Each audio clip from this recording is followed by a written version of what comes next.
سلام به همه شما همراهای دوست داشتنی. امروز میخوام براتون بازم یه غذای گیلکی درست کنم به اسم ننه قرمه یا نقرمه. یکی از غذاهای سنتی و بسیار قدیمی گیلانه که مخصوص شهر ماسوله هم هست. به خاطر همین بهش قیمه ماسوله هم میگن. من مطمئنم خیلی از شما این غذا رو امتحان نکردین. عطر و طعم این غذا به قدری عالیه که اگر یه بار بخورین عاشق تمام ازش میشین.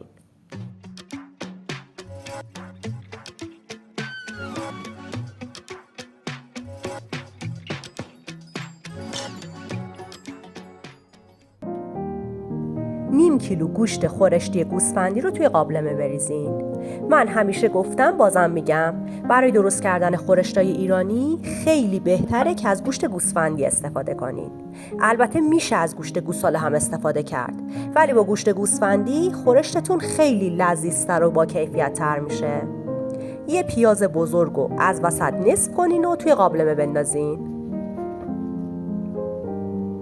2 حبه سیر بزرگ رو هم از وسط نصف کنین و اونا رو هم به مواد اضافه کنین. اگه سیر نداشتین میتونین به جاش از نصف قاشق چای خوری پودر سیر استفاده کنین. یه دونه چوب دارچین و نصف قاشق چای خوری زردچوبه هم اضافه کنین.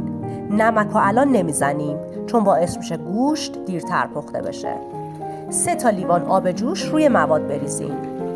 هر موقع خواستین گوشت یا مرغ درست کنین هیچ وقت از آب سرد استفاده نکنین، چون آب سرد شوک به گوشت وارد میکنه و باعث میشه گوشت شما دیرپز بشه. یه مقدار مواد رو هم بزنین، در قابلمه رو بذارین، زیر گاز رو زیاد کنین تا آب جوش بیاد. وقتی آب غل زد زیر گاز رو کم کنین تا با حرارت متوسط به مدت 2 ساعت گوشت کامل پخته بشه. 3/4 پیمون لپه رو از 2-3 ساعت قبل بذارین تا خیس بخوره. 1-2 بارم آبش رو عوض کنین تا نفق لپه گرفته بشه. بعدم بریزینش توی قابلمه، یه مقدار آب بریزین روش، در قابلمه رو بذارین و اجازه بدین تا لپه هم پخته بشه.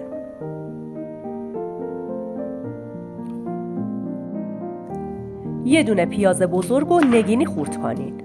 البته میتونین به صورت خلالی هم خوردش کنین. برای این غذا از پیاز کوچیک استفاده نکنین. هر چقدر پیاز این غذا بیشتر باشه خوشمزه تر میشه.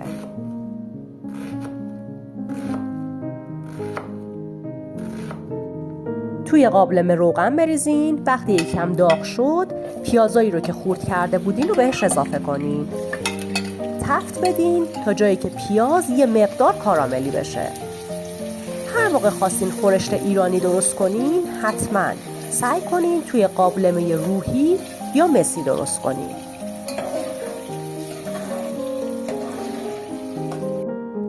گوشت که کامل پخته شد از توی آبش در بیارین و با یه چاقو یا ساطور گوشت رو ریش ریش کنین. شمالیای عزیز غذاهای بسیار متنوعی دارن که غذاهای گیلان گل سرسبد غذاهای شمالیه که تنوع زیادی توی طعم و مزه و رنگ و لعاب داره، به طوری که شهر رشت به عنوان شهر خلاق توی غذا ثبت جهانی شده. تبریک میگیم بهشون.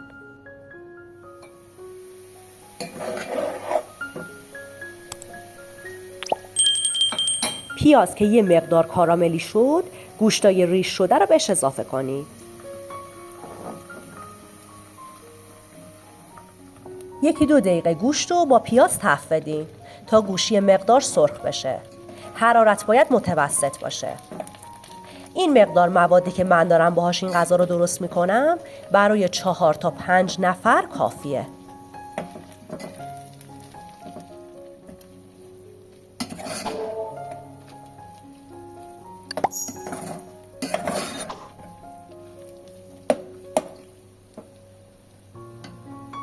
لپه‌های پخته شده رو آبکش کنین و به گوشت و پیاز اضافه کنین. 1 دقیقه لپه رو هم با مواد تفت بدین.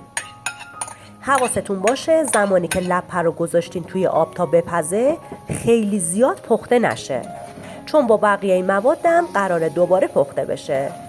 اینجوری لپه له میشه و شکل خودش رو از دست میده.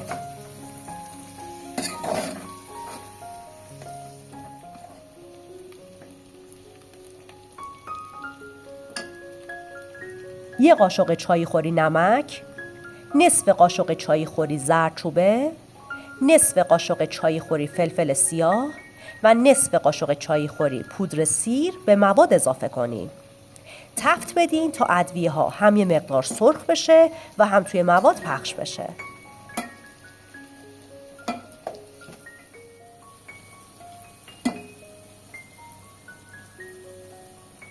دو تا قاشق غذاخوری سرپر رب گوجه به مواد اضافه کنید. 1-2 دقیقه تفت بدین تا رب گوجه سرخ بشه و رنگ باز کنه.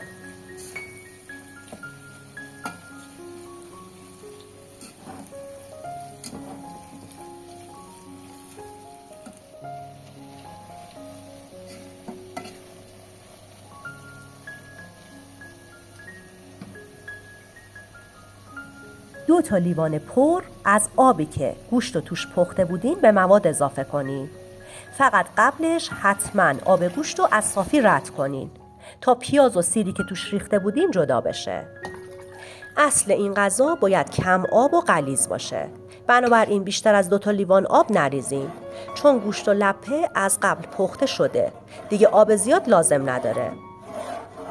اگه آب گوشتتون کمتر از 2 تا لیوان شد میتونین بقیه‌شو آب جوش اضافه کنین، ولی سعی کنین از اولی که دارین گوشت رو میپزین آب کافی بریزین تا در آخر بهتون 2 تا لیوان آب گوشت رو بده. وقتی آب جوش اومد در قابلمه رو ببندین، با حرارت متوسط اجازه بدین 1 ساعت خورش کامل بپزه و جا بیفته.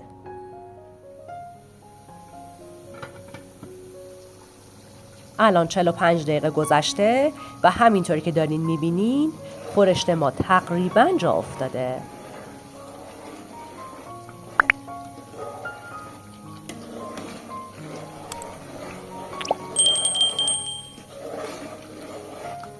میریم سراغ اضافه کردن چاشنی این غذا.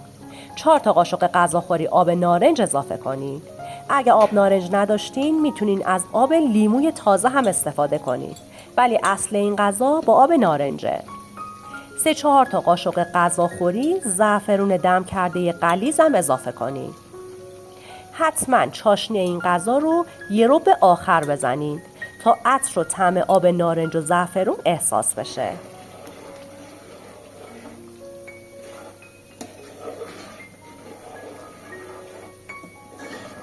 در قابلمه رو بذارین و اجازه بدین یه ربع دیگه هم بپزه تا کامل جا بیفته.